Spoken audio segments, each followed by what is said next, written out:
എന്റെ ചാനലിന്റെ പേര് യോളോ എന്നാണ്. യോളോ ബൈ ശ്രീവിദ്യ മുള്ളിശ്ശേരി എന്നാണ്. യോളോ എന്നുള്ള പേര് രാഹുലിന്റെ ആയിരുന്നു. അപ്പൊ ഫസ്റ്റ് എന്തിടണമെന്ന് ആലോചിച്ചിരിക്കുമ്പോഴാണ് റാപ്പ് സോങ് ഇറക്കണേ. എന്നെ കൊണ്ട് ഒരിക്കലും പാടാൻ പറ്റില്ല എന്നുള്ളത് എനിക്കറിയാം. എന്നെ കൊണ്ട് പാടിപ്പിച്ചിട്ട് ഇറക്കണ അവനാണ്. അപ്പം കഷ്ടപ്പെട്ടു. അതെ അതെ. അയ്യോ, സ്റ്റുഡിയോയിൽ ഇരുന്നിട്ടുണ്ടല്ലോ. ശരിക്കും നിങ്ങളുടെ ഈ ഒരു എൻഗേജ്മെന്റ് നടന്നിട്ടാണ് ഇപ്പൊ ഒരു 1 ഇയർ കഴിഞ്ഞിരിക്കുന്നത്. അതിന് മുമ്പേ ശരിക്കും നിങ്ങൾ ഇപ്പൊ എത്ര നാളെ നിങ്ങൾ തമ്മില് ഒരു റിലേഷനിലേക്ക് വന്നിട്ട് ഇപ്പൊ എത്ര വർഷമായിട്ടുണ്ടാവും? 6 ഇയേഴ്സ്. എവിടുന്ന് കൊളുത്തി? തിരുവനന്തപുരംകാരനെ കാസർഗോഡുകാരി? ഞങ്ങളിവിടെ കൊച്ചിയിൽ വെച്ചാണ് കാണുന്നത്. ഇല്ല, വളരെ ആക്ഷനിലായിട്ട് കണ്ടതാണ് ഞങ്ങള്. വളരെ യാദൃശികമായിട്ട് ഞാൻ വേറൊരു പരിപാടിക്ക് പോകുന്നതിനിടയിൽ ഈ പറഞ്ഞ പോലെ അവിടുത്തെ ലോബിയിൽ വെച്ച് കാണുകയും അതെ ഏറെക്കുറെ അപ്പൊ ഞാൻ എപ്പോഴാ പിന്നെ അതൊക്കെ സെറ്റാക്കിയത്? എനിക്ക് എനിക്ക് ആദ്യത്തെ ഭയങ്കര ബുദ്ധിമുട്ടായിരുന്നു. ലൈക്ക് ഇങ്ങനെ സ്റ്റെയർ ചെയ്ത് നോക്കാതെ ഭയങ്കര ബുദ്ധിമുട്ടായിരുന്നു. സ്റ്റെയറിംഗ് അല്ലായിരുന്നു, ഇടയ്ക്കിടയ്ക്ക് അപ്പൊ അത് കഴിഞ്ഞ് പിന്നെ ഞങ്ങൾ ഓൾറെഡി ഫേസ്ബുക്ക് ഫ്രണ്ട്സ് ആയിരുന്നു. അത് ഞങ്ങൾക്ക് അറിയില്ലായിരുന്നു, രണ്ടുപേർക്കും അറിയില്ലായിരുന്നു. അതായത് നമ്മൾ ഈ ഇൻഡസ്ട്രിയിലുള്ള ആൾക്കാരെ റിക്വസ്റ്റ് അയക്കുമ്പോൾ അത് അക്സെപ്റ്റ് ചെയ്യും. അങ്ങനെ ആയിരിക്കണമല്ല, എന്റെ സ്ക്രീൻഷോട്ട് എനിക്കറിയാം റിക്വസ്റ്റ് വരുന്നത്.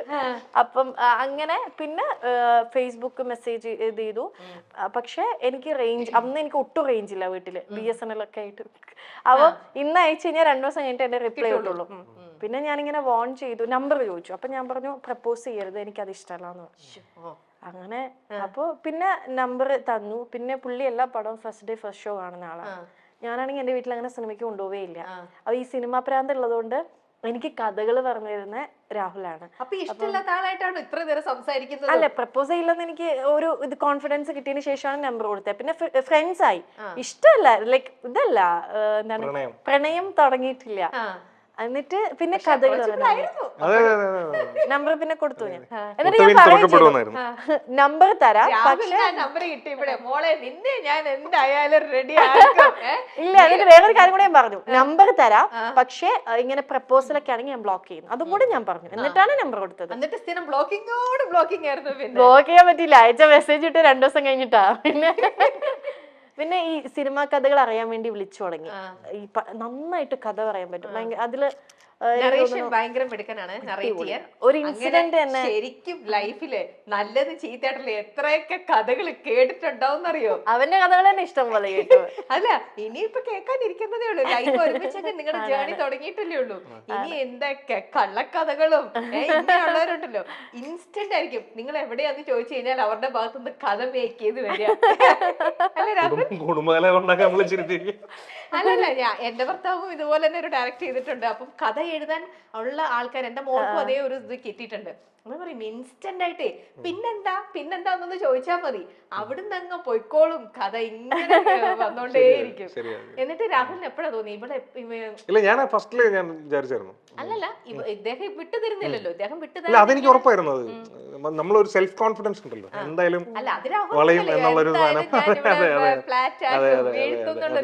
പക്ഷെ എന്ത് പറഞ്ഞ അവസാനം അങ്ങ് ഫ്ലാറ്റ് ആക്കിയത്? ഒന്ന് പറയൂ രാഹുൽ, കേക്കട്ടെ. എന്തിനാണ് ലാസ്റ്റ് ഫ്ലാറ്റ്? നേരത്തെ അവള് പറഞ്ഞ പോലെ തന്നെ ഞാനൊരു കഥ ഉണ്ടാക്കി, അത്രേ ഉള്ളൂ. അത് എന്ത് കഥയാ? ബ്രേക്കപ്പ്, ലാസ്റ്റ് ബ്രേക്കപ്പിന്റെ കഥ. ഞാൻ വിശ്വസിച്ചു. അതിലൊരു 30-40% സത്യമായിരുന്നു. ബാക്കി 60 ഞാൻ എന്റെ കയ്യിൽ നിന്നിട്ട് ഒരു കഥ. അതില് ഞാൻ വീണു. ഞാൻ വിരിച്ചൊരു പാവ മനുഷ്യൻ. അപ്പൊ അതില് പെണ്ണ് എന്നെ ഇട്ടിട്ട് പോയി എന്നുള്ള രീതിയിൽ ഞാൻ ഇങ്ങനെ ഡൗൺ ആയി.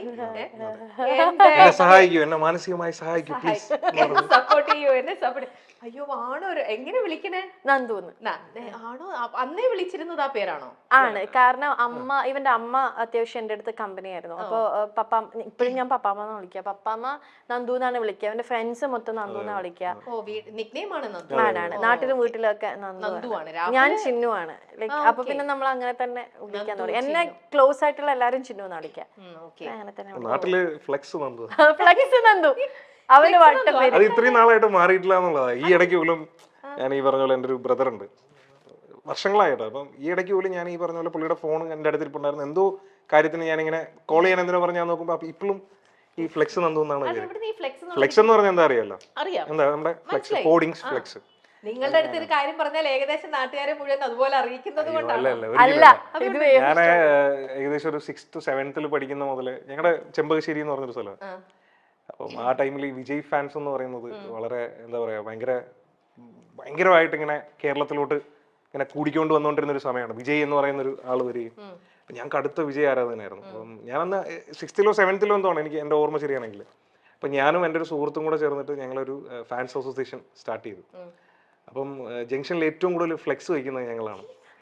എവിടെ തിരിഞ്ഞാലും വിജയുടെ 7th 8th അത്രേ ഉള്ളൂ.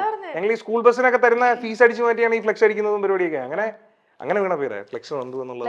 2 പേരുണ്ട്, നന്ദു ഫ്ലെക്സ് നന്ദുവും നന്ദു വിജയ് ഫാൻസ്. ഇപ്പോഴും അത് അതേപോലെ തന്നെ ഉണ്ടെന്നുള്ളതാണ്. വിജയ് ഫാനാണ് എല്ലാ വിജയ് പടം. ഫ്ലെക്സ് അടിക്കാറില്ല, വിജയ് ഫാനാണ്. അല്ലാതെ വിജയ് ഫാനായിട്ട് പോകണം.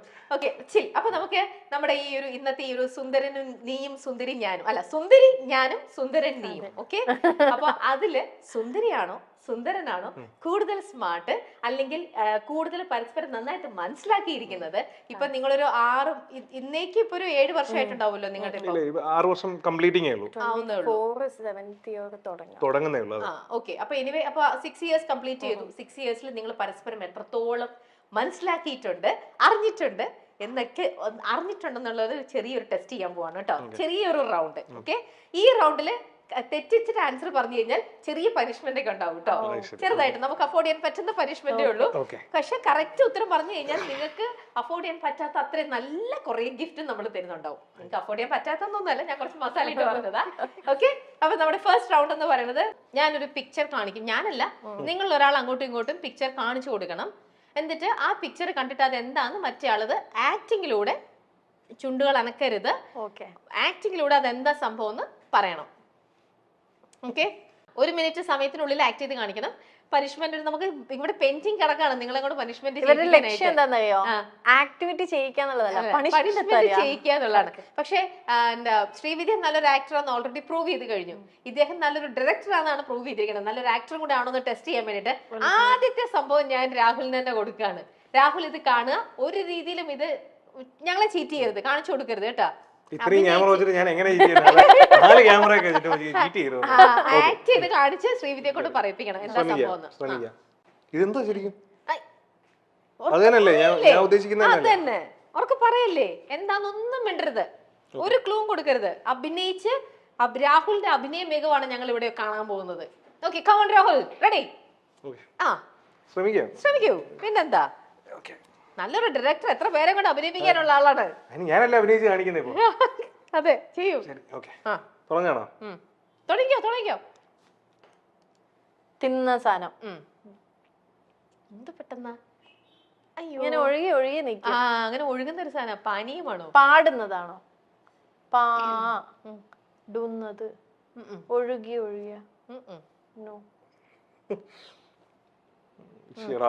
ഇതൊരു പഴത്തിന്റെ പേരാണ്. എന്ത് പെട്ടെന്ന് ആ ഷേപ്പിൽ നിൽക്കുന്ന ഒനിയനാണോ? ഒനിയൻ പഴമല്ലേ, ആപ്പിൾ ആണോ? എനിക്ക് മനസ്സിലായില്ല. നീ ഇങ്ങനെ ചോദിച്ചാൽ ഞാൻ എന്ത് പറയും? പെട്ടെന്ന് ആൻസർ ചെയ്യാം. രാഹുൽ കറക്റ്റ് ആയിട്ട് തിന്നുന്ന സമൂസയാണോ? മനസ്സിലായിട്ടില്ല. തിന്നുന്ന സമൂസ. സമൂസ. ഇത് കൊറേ സമൂസ ഉണ്ട്, അതാ നീ കൊറേ കാണിച്ചു. പാട്ടിന്റെ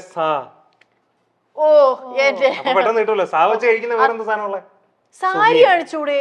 കഴിക്കുന്നല്ലോ, അക്ഷരം വെച്ച് പിടിക്കണം.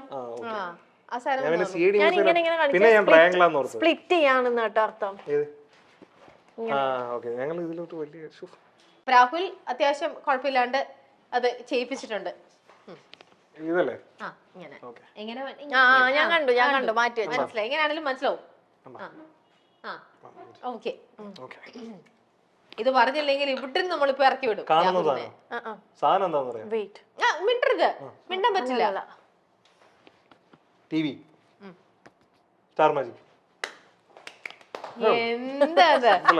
എന്താ ഇങ്ങനത്തെ ചോദ്യങ്ങളൊക്കെയാണ് ഉണ്ടാക്കിക്കൊണ്ട് വരുന്നത്.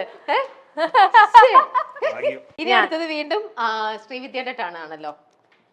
ഞാൻ പിടിക്കാം. ശ്രീവിദ്യ പിടിക്കുക, രാഹുൽ പറയാ.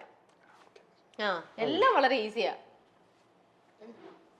കഥകളിയാ? ആണ്ട് കിടക്കണോ? ഈ സ്പൈഡർമാൻ ആണോ? അത് തന്നെ.